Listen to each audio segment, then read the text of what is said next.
사도행전에 약 25편의 설교가 길고 짧은 설교가 등장을 하게 됩니다. 그런데 그 많은 설교들 중에서 가장 긴 설교가 스데반의 설교입니다. 가장 긴 설교입니다. 사도 바울도 있습니다. 베드로도 있습니다. 아볼로도 있습니다. 야고보도 있습니다. 근데 그들의 설교보다도 집사인 스데반의 설교가 더 길게, 가장 길게 기록되어 있습니다. 그만큼 중요한 설교이고 가장 탁월한 설교이고. 근데 스데반이 이 사도행전의 설교를 통해서 말씀하고 있는 것이 그 이스라엘 백성들의 영적인 상태를 진단을 해주고 있는데, 이 설교의 주제는 예수 그리스도가 약속된 메시아이고 하나님께서 보내신 의인이다 라고 하는 거죠. 이게 이제 설교의 주제입니다. 그 의인을 너희가 죽였다. 스데반의 설교인데, 그 설교 가운데 쭉 이제 아브라함부터 시작해가지고 그 이스라엘과 성경의, 구약 성경의 역사를 쭉 살펴보면서 영적으로 진단하고 있습니다. 영적인 진단의 결론이 뭐냐라고 말했을 때에 그 이스라엘 백성들이 하나님의 말씀이 있었음에도 불구하고 그것을 듣는데 실패했다라는 것이 스데반의 이스라엘의 역사 전체를, 구약 성경 전체를 살펴보면서 내리고 있는 영적인 진단입니다. 그들의 몸으로는, 외적으로는 분명한 증거를 가지고 있습니다. 나는 하나님의 백성입니다. 나는 할례 받았습니다. 라고 분명하게 누가 보더라도 확인할 수 있는 증거들을 가지고 있었습니다. 그러나 마음과 귀의 할례를 받지 못해서 하나님의 말씀을 듣지 못하고 모든 선지자들을 박해하고 죽이는 것을 보게 됩니다. 그래서 이스라엘 백성들이 하나님의 선지자, 메신저들을 죽이고, 메신저들을 죽임을 통해서 하나님께서 주시는 그 메시지, 하나님의 말씀도 내동댕이 치고 발로 밟아버리는 모습을 스데반이 얘기해주고 있는 것입니다. 이것이 구약성경과 이스라엘 역사 전체를 되짚으면서 내린 결론입니다. 겉으로 볼 때는 자격을 다 갖추었습니다. 그러나 마음과 귀에는 하나님의 말씀에서 멀어진 상태로 신앙생활하고 있는 그러한 신앙의 모습을 보여주고 있는 것입니다. 그러니까 스데반이 우스운 사람이 아니에요. 은혜와 권능이 충만했다고 그랬습니다. 10절의 말씀은 어떻습니까? 스데반이 지혜와 성령으로 말했습니다. 지혜와 성령이 충만한 설교자였습니다. 메신저였습니다. 지혜와 성령으로 말한다. 지혜가 충만하고 성령이 충만한 그러한 메신저. 더 뭘 바라겠습니까? 이 땅의 모든 설교자들이, 모든 메신저들이 기도하는 게 지혜와 성령으로 충만해서 하나님의 말씀을 바로 전하게 하도록 평생의 기도 제목 아니겠습니까? 스데반은 지혜와 성령이 충만한 설교자였습니다. 천사의 얼굴을 가지고 있다고 그랬는데, 그 스데반의 얼굴, 제가 그 전에 그 스데반의 얼굴이라는 제목으로 설교한 적이 있는데 아마 기억 못 하실 거예요. 스데반의 얼굴, 천사의 얼굴이었다. 얼굴이라고 하는 것은 보통 우리가 인격을 얘기합니다.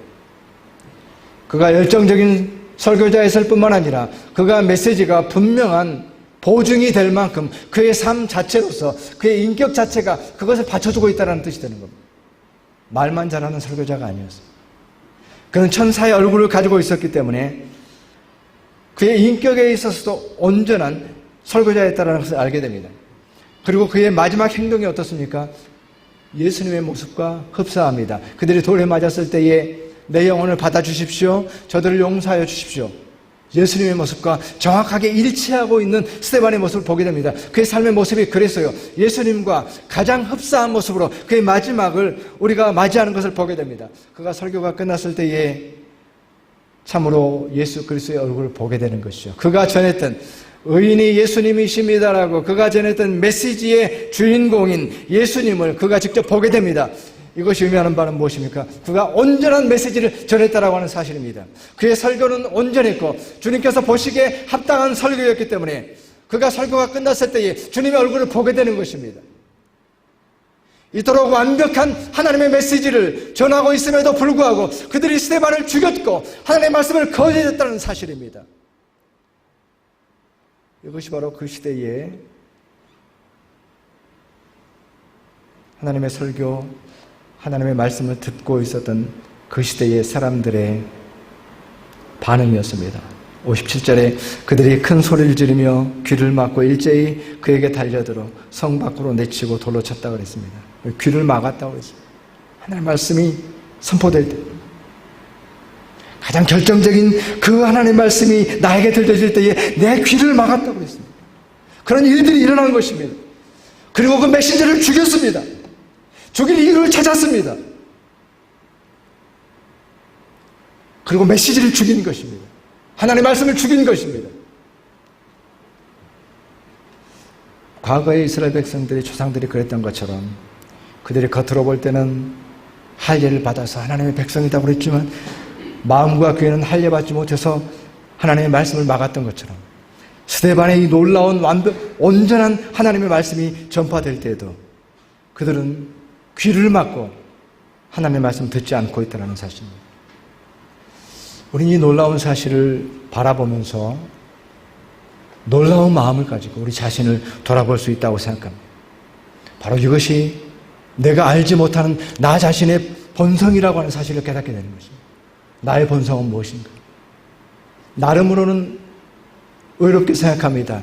나름으로는 옳다고 생각합니다. 나름으로는 정당하다고 생각합니다. 스스로 깨닫지 못합니다. 나 자신의 문제를 깨닫지 못합니다.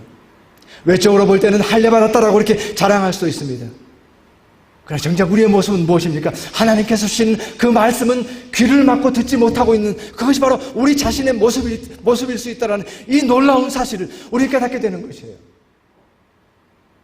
스데반이 그들에게 외쳤습니다. 너희들은 하나님의 말씀을 듣지 않았다. 선지자들을 죽였다라는 그 말씀을 들으면서도 귀를 막고 스데반을 죽이고 있는 것을 보게 됩니다.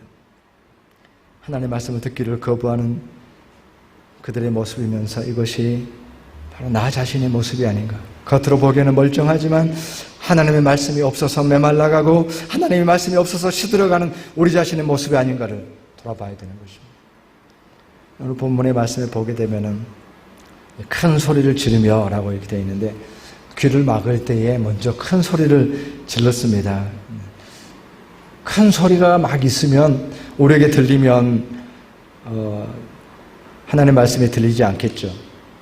사실은 우리 가운데 정말로 큰 소리들이 많이 있습니다. 우리 마음을 가득 채우는 그러한 소리들, 우리 마음을 근심으로, 염려로, 두려움으로 그렇게 채우는 그런 말들이 우리 가운데 막 들려오게 되면 그 소리가 너무 크게 들립니다. 너무 크게 들려서 하나님의 말씀이 희미해져 버립니다. 하나님의 말씀 먼저 챙겨서 드려야 되는데 이 하루를 시작할 때에 하나님의 말씀으로 시작하겠습니다라고 그렇게 먼저 챙겨서 드려야 되는데 듣지 않으면 너무나도 분주한 소리들이, 너무나도 큰 소리들이 우리 가운데 이제 쏟아지기 시작합니다. 그러면 이미 그때 하나님의 말씀은 우리 가운데서 멀어져 버립니다. 우리의 마음과 우리의 관심과 우리의 귀를 빼앗아가 버린다라는 사실입니다. 큰 소리가 들리기 때문에. 더 나아가서 귀를 막는다라고 하는 것은 스스로 보다 더 적극적인 차원에서 하나님의 말씀을 들을 수 있는 기회가 점점 차단되는 것을 의미하는 것입니다. 이것이 하나님의 말씀입니다라고 하는 것을 들을 수 있는 기회가 점점 없어집니다. 그 시간들을 점점 더 우리 가운데 배치하지 않습니다. 우리의 삶의 우선순위에서 점점 밀려나는 것을 의미하는 것입니다. 내 생각을 지키겠습니다. 내 방법을 지키겠습니다. 내 즐거움을 지키겠습니다. 내 이익을 지키겠습니다. 라고 하는 것을 통해서 하나님의 말씀을 귀를 막게 되는 것입니다. 내 생각을 지키고 내 마음을 지키고 내 즐거움을 지키기 위해서 귀를 막아야 돼. 하나님 말씀이 듣는 것을 막아야 되는 것입니다. 그러한 모습이 우리 삶 속에서 그들이 큰 소리를 지르면서 귀를 막았던 것처럼 바로 그것이 우리 자신의 모습이라고 한다. 하나님 말씀을 듣는다라고 할 때 가장 먼저는 하나님께서 지금도 말씀하고 계신다라고 하는 이 사실, 이 믿음을 우리가 굳건하게 가지고 있어야 됩니다. 하나님께서 말씀하신 하나님이시고 오늘도 지금도 말씀하고 계신다라고 하는 이 사실에 대한 믿음입니다. 경청의 영성이라고 하는 그 책이 있는데 그 책 가운데 어떻게 하나님 말씀을 잘 들을까라고 하는 그 영성 훈련이 여러 가지로 나오는 것을 보게 됩니다. 근데 그 영성 훈련 가운데에 첫 번째 훈련이 뭐냐면은 의도를 가지고 듣는다라고 하는 것이 첫 번째 훈련입니다. 내가 듣고자 하는 마음을 가지고 듣는 거예요. 오늘 이 시간도 나에게 주시는 말씀, 그 말씀을 듣겠습니다라고 하는 그 기다림, 그 갈망, 그 열망, 그 의도를 가지고서 그 말씀을 듣는 것을 의미하는 것입니다. 오늘 53절의 말씀에 어떻게 되어 있습니까? 너희는 천사가 전한 율법을 받고도 지키지 아니하였도다 라고 말씀하고 있습니다. 천사가 전한 율법이라고 하는 것은 하나님께서 주시는 그 말씀이고 온전한 율법을 그들은 가지고 있었어요. 놀라운 일들이 그들 가운데 있었습니다. 그 율법을 가지고 있었지만 그들이 지키지 아니하였도다 라고 말씀하고 있습니다. 하나님 말씀을 듣는다라고 하는 것은 그 말씀을 들어서 나의 삶 속에서 그것이 변혁의 능력이 되도록 하는 것까지가 하나님의 말씀을 듣는 것입니다. 귀를 열어서 듣는 것입니다. 어느 단계에서 그 말씀이 멈추면 안 되는 것이죠. 대회를 청소년들 45,000명을 모아놓고 전 세계에서 더위를 이기지 못해가지고 대한민국에서 그런 일들이 어떻게 일어날 수가 있을까? 모두 다 중요하다고 말했고 모두 다 이렇게 준비해야 된다고 말했고 준비됐다고 말했고라고 다 말들 했지만 어느 단계에서 더 나가지 못한 겁니다.